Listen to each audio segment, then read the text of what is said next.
Γεια σου Μαρίνα. Έλα Δημήτρη. Μίλησα με τα παιδιά και λέμε να πάμε για βόλεϊ αύριο το απόγευμα. Τι λες? Είμαι κοντά στο σπίτι σου, έρχομαι να τα πούμε από κοντά. Μάλλον θα αλλάξει το πρόγραμμα για αύριο.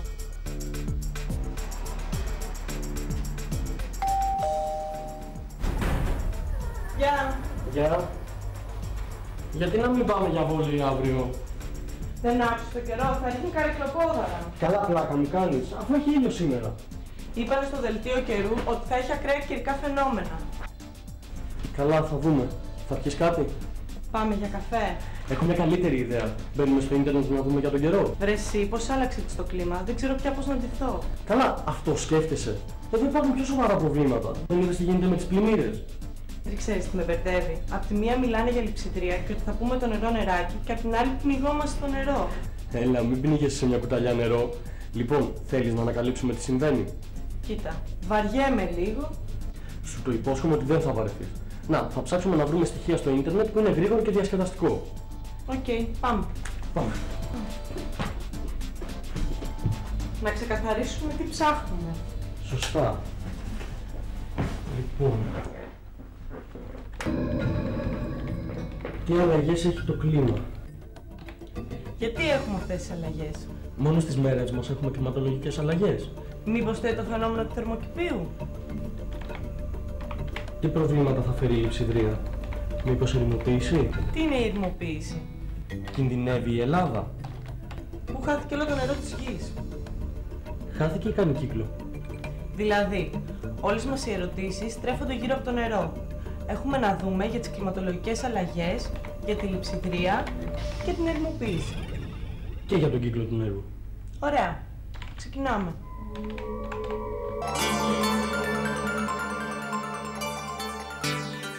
Πέρασε η ώρα, Δημήτρη. Σαν το νερό κυλάει ο χρόνος. Εντάξει, ας σταματήσουμε. Νομίζω βρήκαμε αρκετά πράγματα. Ας τα δούμε με τη σειρά. Πρώτα-πρώτα για τις κλιματολογικές αλλαγές. Λοιπόν... Το κλίμα της γης αλλάζει από εποχές παγετώνων σε εποχές με γρήγορη άνοδο της θερμοκρασίας. Οι περισσότεροι επιστήμονες πιστεύουν ότι σήμερα ζούμε σε μια μεσοπαγετώνια περίοδο, δηλαδή σε μια περίοδο με ζεστό καιρό ανάμεσα σε δύο περιόδους παγετώνων. Για τη σημερινή όμως, μέσα σε ελάχιστα χρόνια, ραγδαία άνοδο της θερμοκρασίας της γης, ευθύνεται κυρίως η συμπεριφορά του ανθρώπου στη φύση. Α, αυτό έχει να κάνει με το φαινόμενο του θερμοκηπίου. Δες τι δείχνει εδώ. Για εκατομμύρια χρόνια το φαινόμενο του θερμοκηπίου κράτησε τη γη στη σωστή θερμοκρασία. Η ατμόσφαιρα του πλανήτη μας λειτουργεί σαν το γυαλί ενός θερμοκηπίου. Αφήνει ένα μέρος της ηλιακής ακτινοβολίας να διαπεράσει και εμποδίζει ένα άλλο μέρος που αντανακλάται από τη γη σε μορφή υπέρ της ακτινοβολίας να επιστρέψει στο διάστημα. Με αυτόν τον τρόπο διατηρείται ζεστή η επιφάνεια της γης. Σαν το γυαλί λειτουργούν οι υδρατμοί και τα άλλα αέρια που περιέχονται στην ατμόσφαιρα. Το σημαντικότερο από αυτά είναι το διοξείδιο του άνθρακα. Ναι, όμως η βιομηχανική εποχή έχει προκαλέσει σημαντική αύξηση της συγκέντρωσης διοξειδίου του άνθρακα και άλλων τοξικών αερίων στην ατμόσφαιρα. Έτσι το φαινόμενο του θερμοκηπίου από προστατευτικό κάλυμα εξελίσσεται σε απειλή. Οι επιστήμονες προβλέπουν ότι η μέση θερμοκρασία θα ανέβει από 1 έως 5 βαθμούς Κελσίου από τώρα μέχρι το τέλος του 21ου αιώνα. Δεν είναι και τίποτα σοβαρό αυτό. Μην το λες.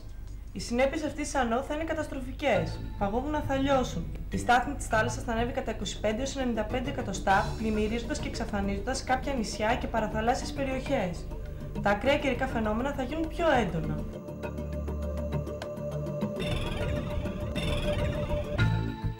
Η ξηρασία θα πλήττει πιο επίμονα τις περιοχές που υποφέρουν ήδη από λειψιδρία, ενώ θα πυκνώσουν οι καταιγίδες και οι πλημμύρες σε άλλες περιοχές της γης.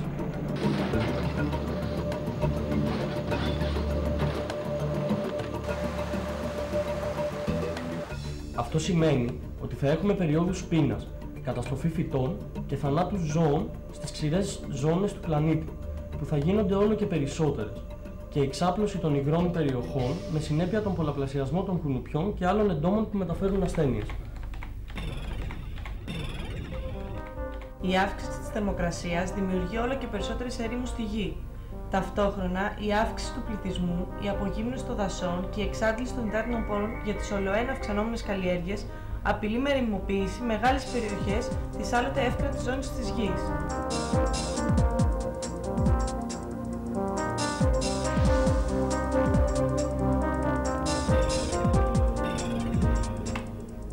Η περιοχή της Μεσογείου βρίσκεται στα βόρεια της ερήμου της Σαχάρας. Τα καλοκαίρια γίνονται όλο και πιο ζεστά και ξηρά. Η αύξηση των πυρκαγιών στα δάση και η μείωση των βροχοπτώσεων ξηραίνει τους ποταμούς και μειώνει τα αποθέματα νερού με καταστροφικά αποτελέσματα για τη ζωή στις μεσογειακές χώρες. Και η Ελλάδα ίσως απειληθεί κάποια στιγμή με ερημοποίηση. Και σαν να μην έφτανε αυτό, η ποιότητα του διαθέσιμου γλυκού νερού υποβαθμίζεται συνεχώς. Μικρό ποσοστό του νερού της γης είναι πόσιμο. Στις βιομηχανικές ζώνες τα νερά των ποταμών μολύνονται από τα τοξικά απόβλητα. Στις φτωχές περιοχές, λόγω έλλειψης υγιεινής, τα νερά μολύνονται με μικρόβια από τα απορρίμματα ανθρώπων και ζώων. Καινούριο καθαρό νερό δεν μπορεί να βρεθεί. Το νερό στη γη ακολουθεί ένα συνεχή κύκλο. Η θερμότητα του ηλίου προκαλεί εξάτμιση του νερού των ποταμών, των λιμνών και των ωκεανών. Τα φύλλα των φυτών, με διαπνοή, αποδίδουν και αυτά στην ατμόσφαιρα μεγάλες ποσότητες νερού. Οι υδρατμοί ψύχονται στον αέρα, συμπυκνώνονται και υγροποιούνται ξανά σχηματίζοντας σύννεφα. Όταν τα σύννεφα βαρύνουν πολύ, το νερό πέφτει πάλι στη γη ως βροχή, χιονόνερο, χιόνι ή χαλάζι, γεμίζοντας τις λίμνες ή τις πηγές όταν απορροφάται από το έδαφος. Κοίτα εδώ ένα σύντομο κύκλο του νερού με ένα πειραματάκι. Δες, το νερό θερμαίνεται εδώ κάτω από τη λάμπα, όπως γίνεται στη θάλασσα που θερμαίνεται από τον ήλιο. Γίνεται αέριο και ανεβαίνει πάνω, όπως οι υδρατμοί στην ατμόσφαιρα. Μετά κρυώνει και συμπυκνώνεται δημιουργώντας σύννεφα. Και τέλος ξαναγίνεται νερό και πέφτει όπως η βροχή. Δες το μοντέλο του μορίου του, δεν αλλάζει, μόνο που κινείται διαφορετικά όταν είναι νερό, ατμός ή πάγος. Το ίδιο νερό ανακυκλώνεται εδώ και χρόνια, χιλιάδες χρόνια. Το νερό που πίνουμε σήμερα προέρχεται από την ανακύκλωση του νερού που έπιναν οι δεινόσαυροι, οι βροντόσαυροι, οι άνθρωποι των σπηλαίων, οι αρχαίοι λαοί και όλα τα ζωντανά όντα που πέρασαν από τη γη. Άρα δεν μας χάλασε μόνο τον αγώνα βόλεϊ για αύριο η βροχή. Το πρόβλημα είναι πιο σοβαρό. Τα έχουμε κάνει μουσκεμα και με το νερό και με το κλίμα. Υπάρχουν όμως και πράγματα που μπορεί να κάνει κανείς για να αντιμετωπιστεί το πρόβλημα. Πρώτα-πρώτα για να μειωθεί το διοξείδιο του άνθρακα και για να περιοριστεί το φαινόμενο του θερμοκηπίου. Για παράδειγμα, να χρησιμοποιήσουμε με μέτρο τα αυτοκίνητά μας.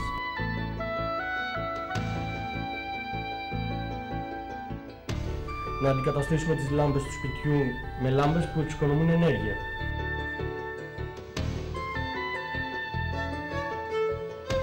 Και μετά, για να εξοικονομήσουμε πόσιμο καθαρό νερό, Να μην το αφήνουμε να τρέχει άσκοπα όταν πλένουμε τα δόντια μας ή όταν σαπουνιζόμαστε.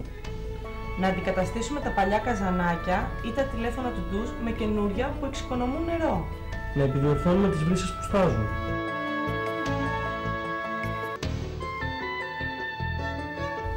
Να γεμίζουμε τα πλυντήρια πιάτων ή ρούχων όταν τα χρησιμοποιούμε. Να κάνουμε ντουζ αντί να γεμίζουμε την μπανιέρα.